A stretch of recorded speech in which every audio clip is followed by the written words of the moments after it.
This is a reading from America's Secret Establishment, an Introduction to the Order of Skull and Bones by the late Antony C Sutton.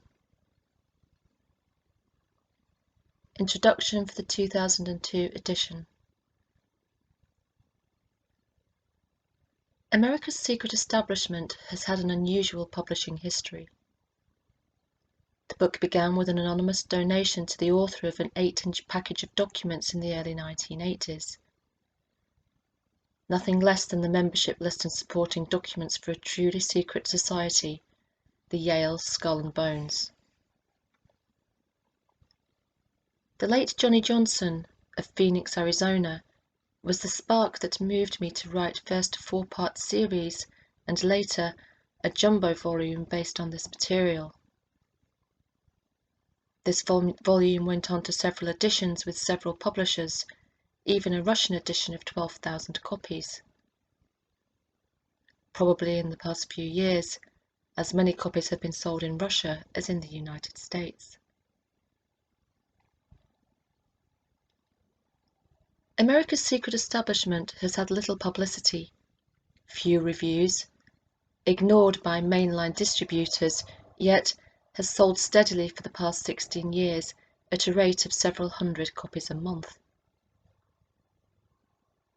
This activity, in turn, has generated other articles and books by other authors. But my real intent, to generate an exploration of Hegelian influence in modern America, has not been fulfilled. In great part, this can be attributed to an educational system based on a statist Hegelian philosophy and which has already achieved the dumbing down of America. This disastrous, destructive philosophy, the source of both Nazism and Marxism, has infected and corrupted our constitutional republic. Much of the blame for this corruption is with an elitist group of Yale bonesmen. Their symbol of skull and bones and their Hegelian philosophy says it all, although with triple duplicity they would have you believe otherwise.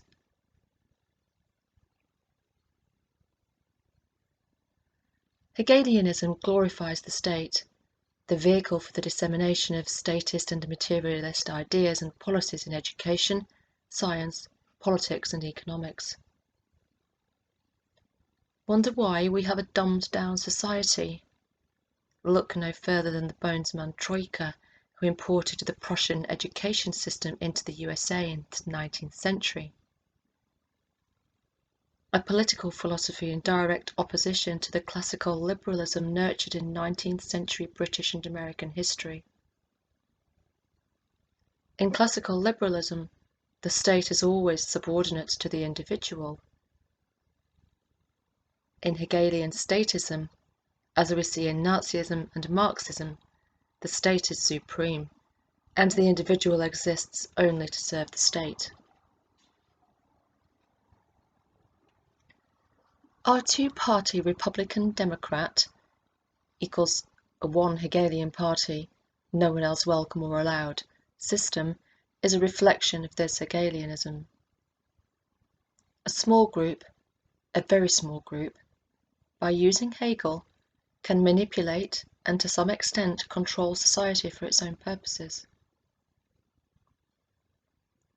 More than that, reflect on their pirate flag, an emblem found on poison bottles, the symbol of the Nazi Death Head Division in World War II.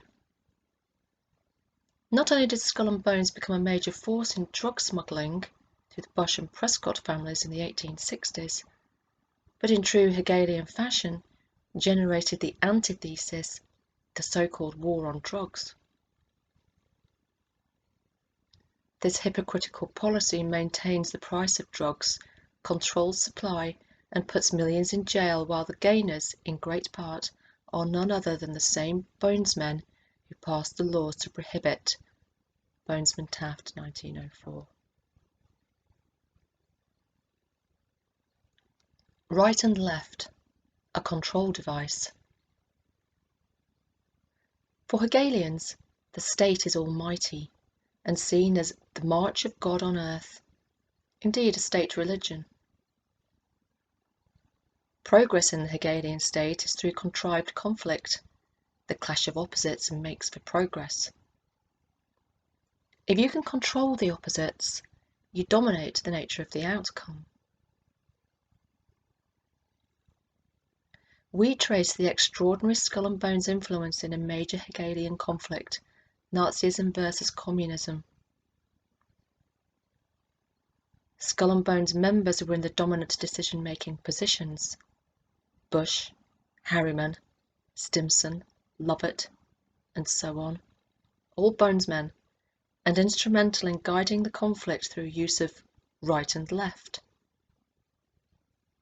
They financed and encouraged the growths of both philosophies and controlled the outcome to a significant extent. This was aided by the reductionist division in science, the opposite of historical wholeness. By dividing science and learning into narrower and narrower segments, it became easier to control the whole through the parts. In education, the Dewey system was initiated and promoted by Skull and Bones members. Dewey was an ardent statist and a believer in the Hegelian idea that the child exists to be trained to serve the state. This requires suppression of individualistic tendencies and a careful spoon-feeding of approved knowledge.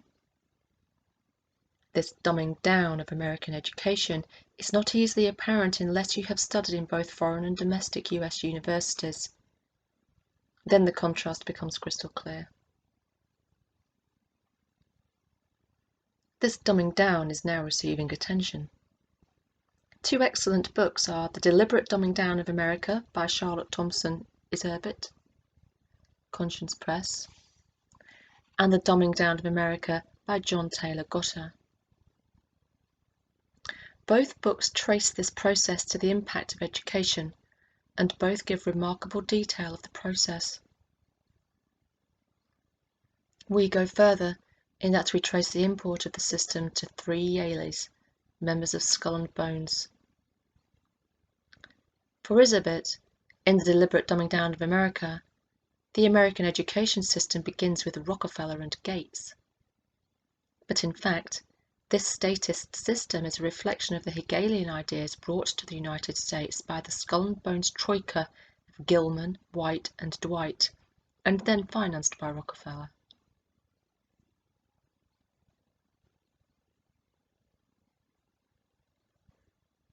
People control. Today in California, one can see in real time the use of controlled conflict to achieve a desired outcome. The debate over the energy crisis is carefully contained to a debate over price caps and price control.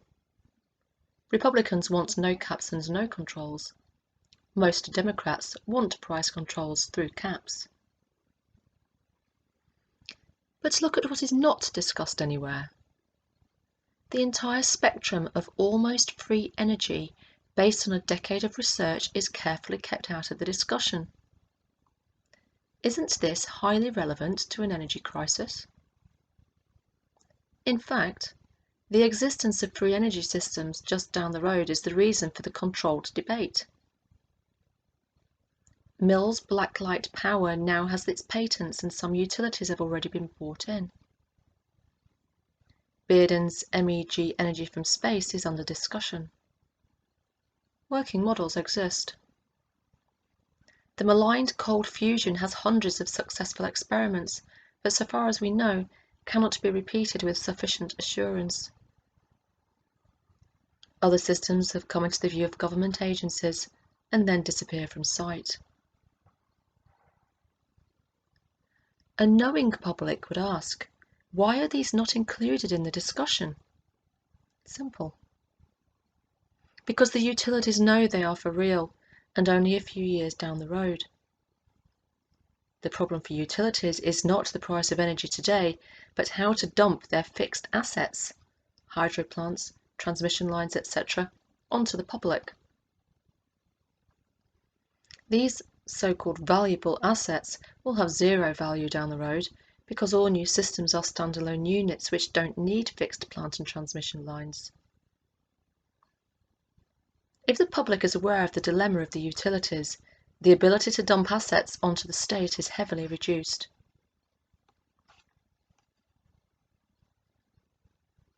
The Republican-Democrat debate over caps is a diversion. The relevant question carefully avoided is, how long will it take to get these new systems into production?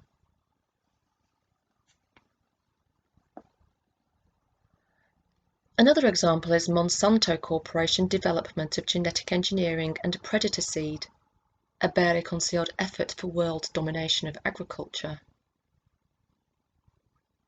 President George Bush Jr., a bonesman, appoints a Monsanto vice president, Dr. Virginia Weldon, as Director of Food and Drug Administration, which has the power to block labeling of genetically engineered foods and pass on other corporate control efforts. Just before this, in new technology, we had the 1989 dramatic announcement of cold fusion. When this announcement was made public, President George Bush, also a bonesman, called establishment scientist the late physicist Seagram into his office and gave instructions. We don't know what was said, but we know what happened.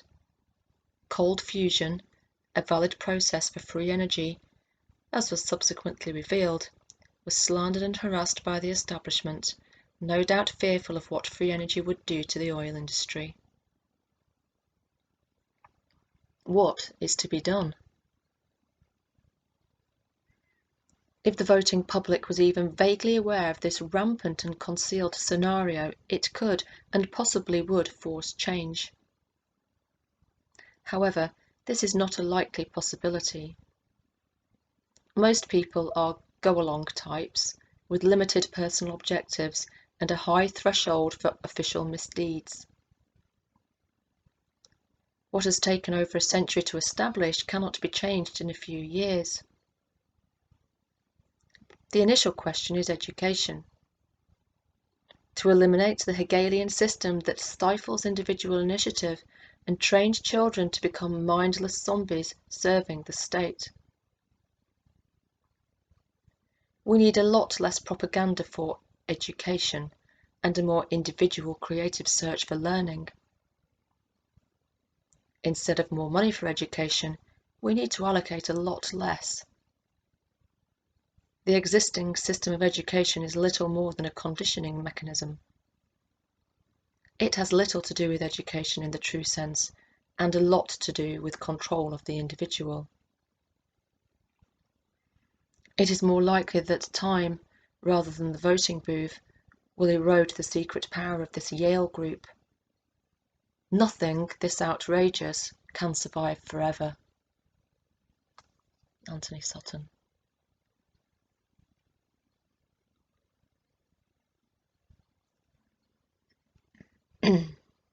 Introduction to the Order. Memorandum number 1. Is there a conspiracy explanation for recent history?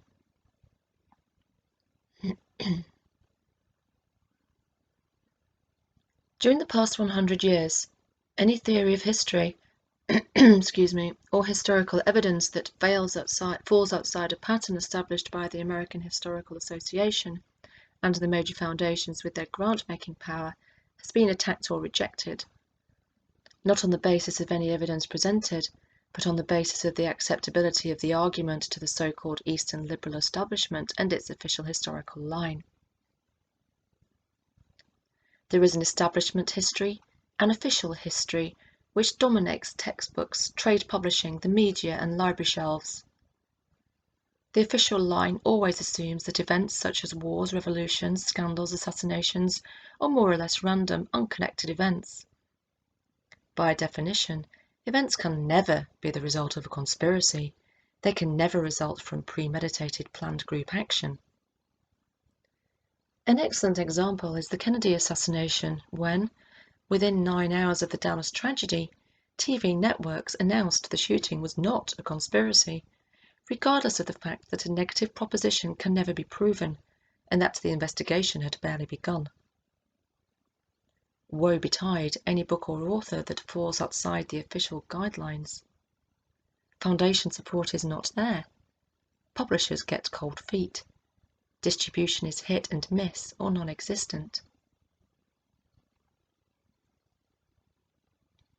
Just to ensure the official line dominates, in 1946 the Rockefeller Foundation allotted $139,000 for an official history of World War II.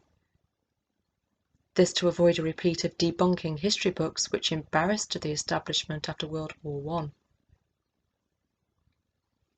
The reader will be interested to know that the order we are about to investigate had great foresight back in the 1880s to create both the American Historical Association and the American Economic Associations. Most economists were then more historians than analysts, under their terms, with their people and their objectives. Andrew Dixon White was a member of the order and the first president of the American Historical Association. Times have changed. The weaknesses, inconsistencies, and plain untruths in official history have surfaced. In the 1980s, it is rare to find a thinking reader who accepts official history. Most believe it has been more or less packaged for mass consumption by naive or greedy historians. Although an historian who will stick out his neck and buck this trend is rare, some who do are victims of an even deeper game. Conspiracy, then, is an accepted explanation for many events at the intelligent grassroots level, that level furthest removed from the influence of the order. We can cite at random the Kennedy assassination, where the official lone gunman theory was never accepted by Americans in the street. Watergate, where a deep-throat informer and erased tapes reek of conspiracy. And Pearl Harbor, where Rear Admiral Husband E. Kimmel and Major General Walter C. Short took the rap for General George C. Marshall and President Franklin D. Roosevelt. The revisionist historian has a double burden as well as a double task. The double burden is that research likely to question the official historical line will not get financed. The double task is that research must be more than usually careful and precise. A non-official work is not going to be judged on its merits. The work will be judged on the basis of its acceptability to a predetermined historical standard. What this standard is we shall explore later. Which brings up methodology. In this volume we will present 3 hypotheses. A hypothesis is a theory, a working theory, a start point, which has to be supported by evidence. We arrived at these 3 hypotheses by examining certain documents which will also be described. The official history hatchet-mongers will scream that our hypotheses are now being presented as proven assertions, and whatever we say here will not stop the screams. But again, these are only hypotheses at this point. They have to be supported with evidence. They are a first step in a logical research process.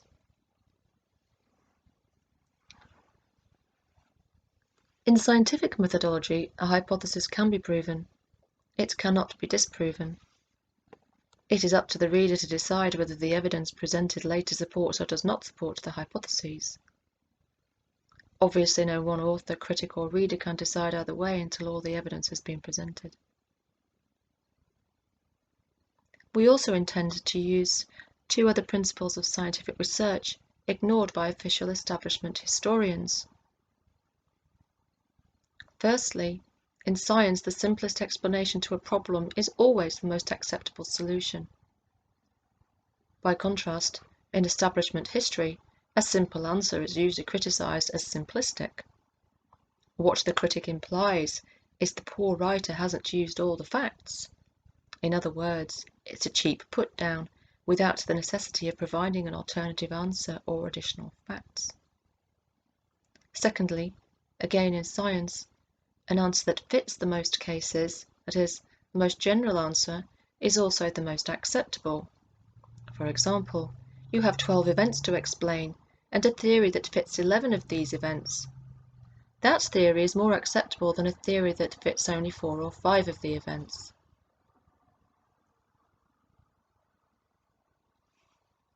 The devil theory of history.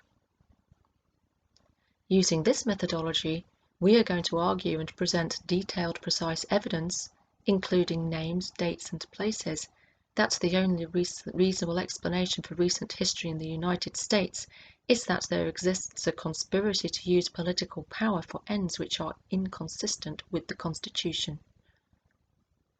This is known by the official historians as the devil theory of history, which again is a quick, cheap device for brushing facts under the rug. However, these critics ignore, for example, the Sherman Act, that is, the antitrust laws where conspiracy is the basic accepted theory. If there can be a conspiracy in the marketplace, then why not in the political arena? Are politicians any purer than businessmen?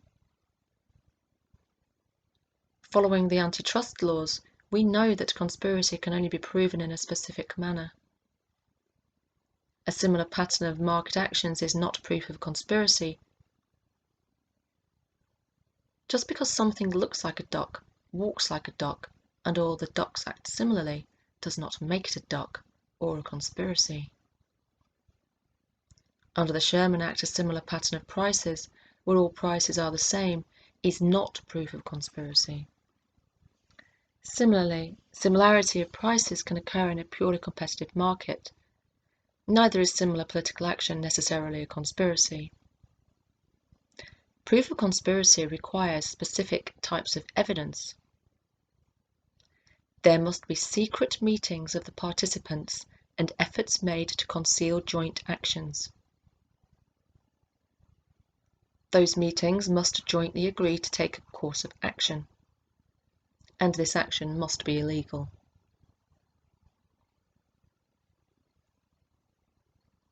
The Council on Foreign Relations.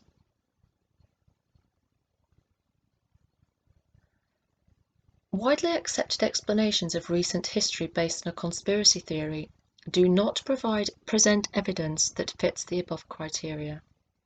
For example, the Council on Foreign Relations cannot be claimed as a conspiracy even for the period since its founding in 1921. Membership in the CFR is not a secret. Membership lists are freely available for the cost of a postage stamp.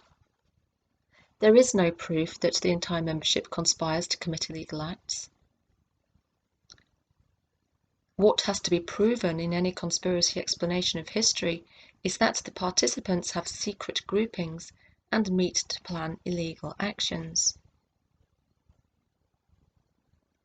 Members of the CFR, when accused of being involved in a conspiracy, have protested to the contrary.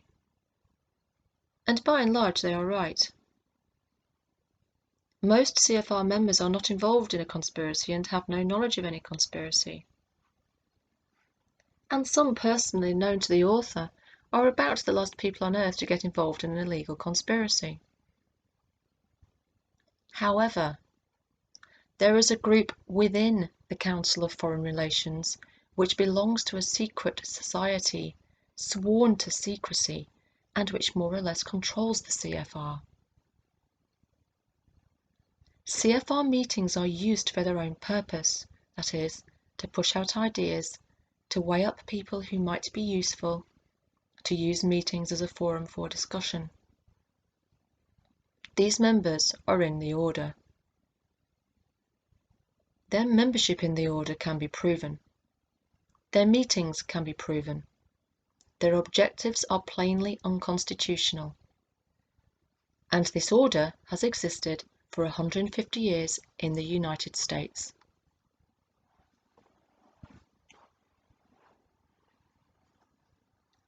Memorandum number 2. The order, what it is, and how it began.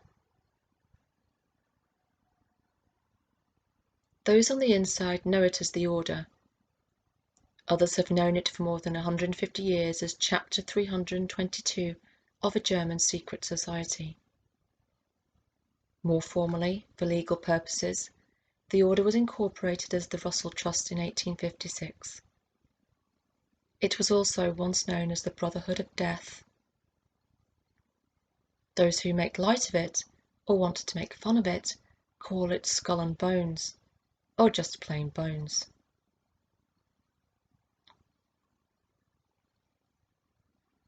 The American chapter of this German order was founded in 1833 at Yale University by General William Huntington Russell and Alphonso Taft, who, in 1876, became Secretary of War in the Great Administration. Alphonso Taft was the father of William Howard Taft, the only man to be both President and Chief Justice of the United States.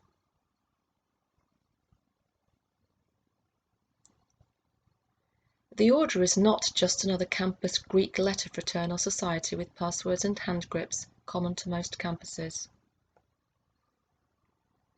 Chapter 322 is a secret society whose members are sworn to silence. It only exists on the Yale campus, that we know about. It has rules. It has ceremonial rites. It is not at all happy with prying, probing citizens, known among initiates as outsiders or vandals. Its members always deny membership, or are supposed to deny membership. And in checking hundreds of autobiographical listings for members, we found only half a dozen who cited an affiliation with Skull and Bones. The rest were silent. An interesting point is whether the many members in various administrations or who hold government positions have declared their members in the biographical data supplied for FBI background checks. Above all, the order is powerful, unbelievably powerful. If the reader will persist and examine the evidence to be presented, which is overwhelming, there is no doubt his view of the world will suddenly come sharply into focus with almost frightening clarity. Before we go further, we need to add a couple of important observations about the order. It is a senior year society which exists only at Yale. Members are chosen in their junior year and spend only 1 year on campus, the senior year with Skull and Bones. In other words, the organisation is oriented to the postgraduate outside world. The order meets annually, patriarchs only, on Deer Island in the St. Lawrence River. Senior societies are unique to Yale. There are 2 other senior societies at Yale, but none elsewhere. Scroll and Key and Wolf's Head are supposedly competitive societies founded in the mid-19th century. We believe these to be part of the same network. Rosenbaum commented in his Esquire article very accurately that anyone in the Eastern liberal establishment who is not a member of Skull and Bones is almost certainly a member of either Scroll and Key or Wolf's Head. What is the significance of the 322 in Chapter 322? William Russell imported the society from Germany, and so it has been argued the 322 stands for 32 from 1832, the second chapter of the German organisation. Possibly a Chapter 320 and a Chapter 321 may exist somewhere, and 323 is the designation of a room within the Skull and Bones Temple at Yale.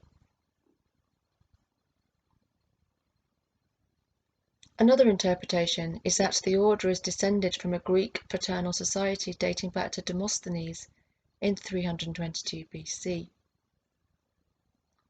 This has perhaps some credibility because Bones' records are dated by adding 322 to the current year, i.e. records originating in 1950 are dated Anno Demostheni 2272.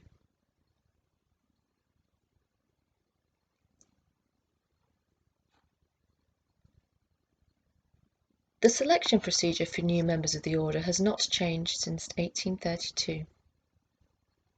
Each year 15, and only 15, never more, never fewer, are selected. In the past 150 years, about 2,500 Yale graduates have been initiated into the order.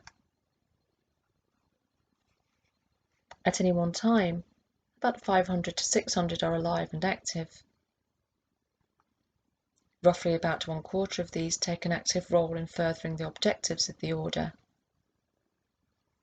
The others either lose interest or change their minds. They are the silent dropouts.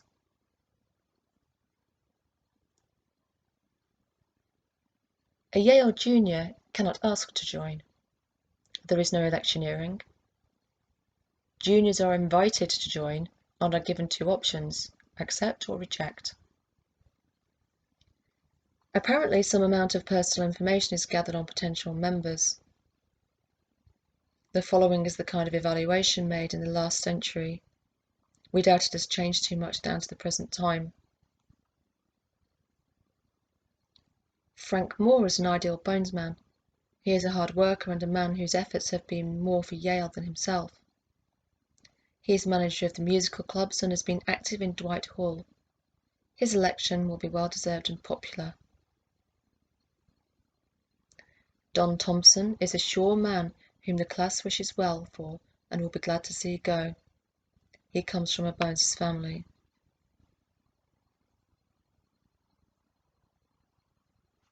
In selection, emphasis is placed on athletic ability, the ability to play on a team.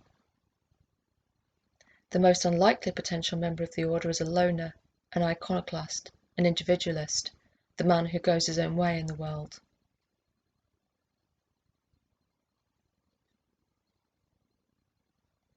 The most likely potential member is from a Bones family, who is energetic, resourceful, political, and probably an amoral team player.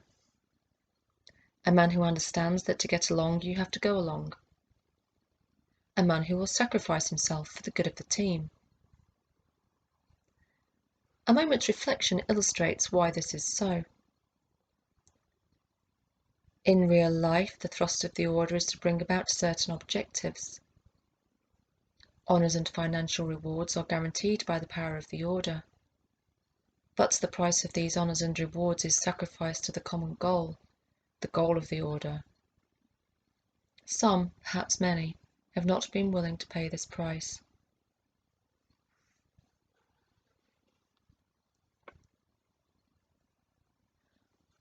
Entry into the order is accompanied by an elaborate ritual and no doubt by psychological conditioning.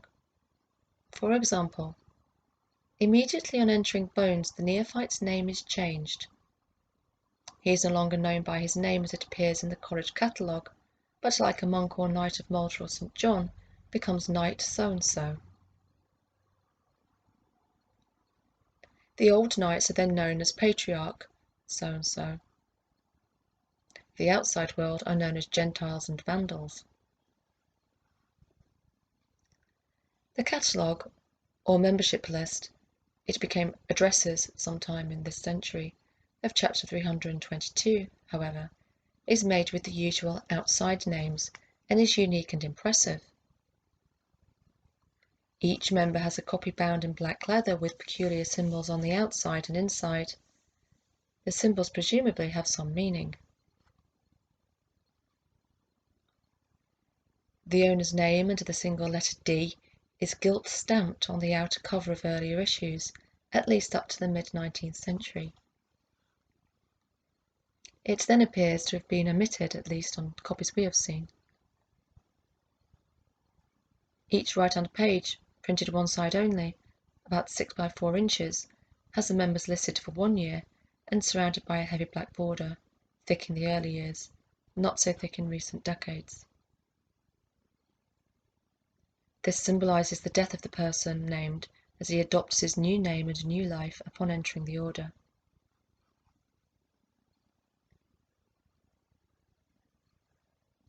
Most interesting is an entry between the decades lists of members.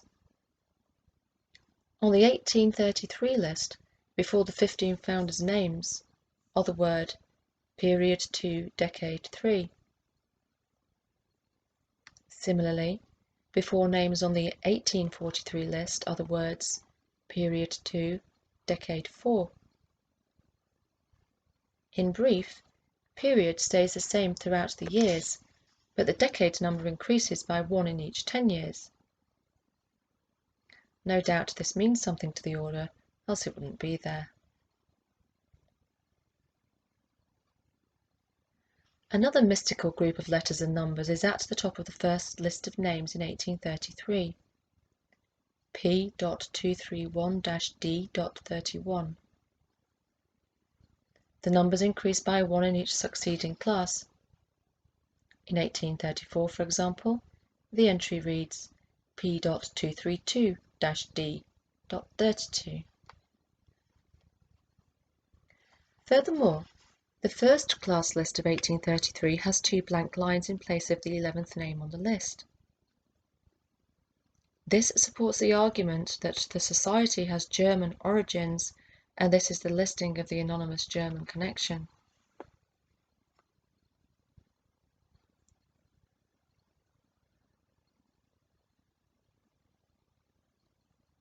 We estimate that at any one time only about 1/4 of the membership is active. Even the active quarter is not always effective or successful. It is instructive to compare 1833 with 1983 and how, over the century-and-a-half span, a group of 20 to 30 families has emerged to dominate the order. The very first name on the very first membership list, Samuel Henshaw Bates, was a private in the Union Army, went west to farm in Santa Rosa, California, at that time very much in the boondocks, and died in 1879. A life not different to millions of other Americans. In fact, out of the first 15 members, actually 14 plus the anonymous member, achievements were not much greater than we would expect from the cream of a Yale class. Rufus Hart spent several years in the Ohio Senate. Asahel Hooker Lewis was in the Ohio legislature for a couple of years. Samuel Marshall was an Illinois state legislator for a while, and Frederick Mather was in the New York legislature. Other members, apart from the 2 founders of the order, did nothing much with their lives or for the order.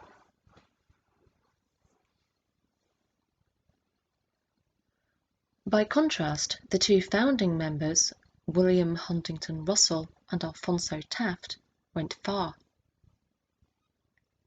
William Russell was a member of the Connecticut State Legislature in 1846 to 47, a general in the Connecticut National Guard from 1862 to 70, and founded the Collegiate Commercial Institute in New Haven, Connecticut. Alphonso Taft went further. He was Secretary of War in 1876, the first of several members of the order to hold this post down into the 1950s. Taft became U.S. Attorney General in 1876 to 7, then U.S. Minister to Austria in 1882 to 4, and finally U.S. Ambassador to Russia in 1884 to 5. During the 150-year interval since 1833, active membership has evolved into a core group of perhaps 20 to 30 families.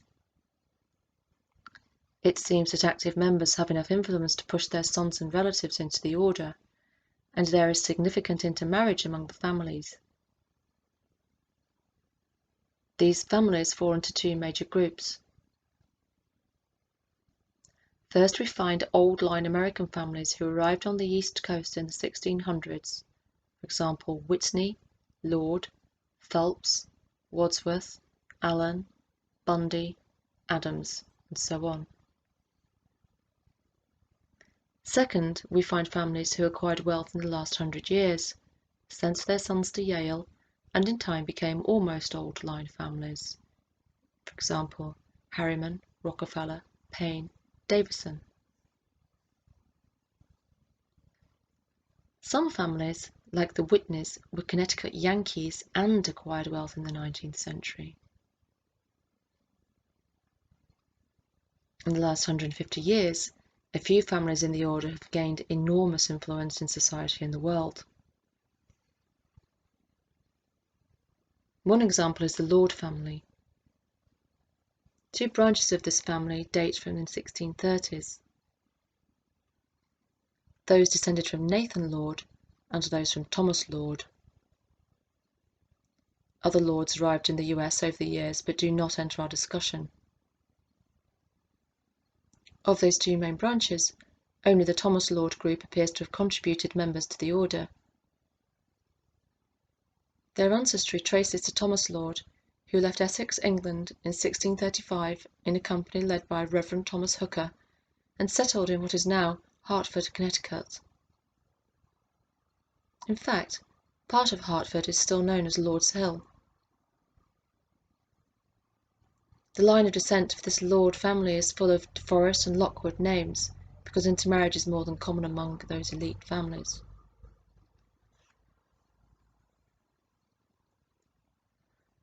The first Lord to be initiated into the order was George De Forest Lord, 1854, a New York lawyer. Together with his father, Daniel Lord, another Yale graduate, George De Forest Lord established the New York law firm of Lord, Day & Lord. Among its present-day clients are the New York Times and the Rubin Foundation. The Rubin Foundation is one of the financial angels for the Institute for Policy Studies in Washington, D.C. In the next 100 years, 5 more lords were initiated into the order. Franklin Atkins Lord in 1898, William Gayley Lord in 1922, Oswald Bates Lord, 1926, Charles Edwin Lord II, 1949, and Winston Lord, 1959. When we ask the question, what have these members achieved and what are they doing today, a dramatic picture emerges, as demonstrated in the chart.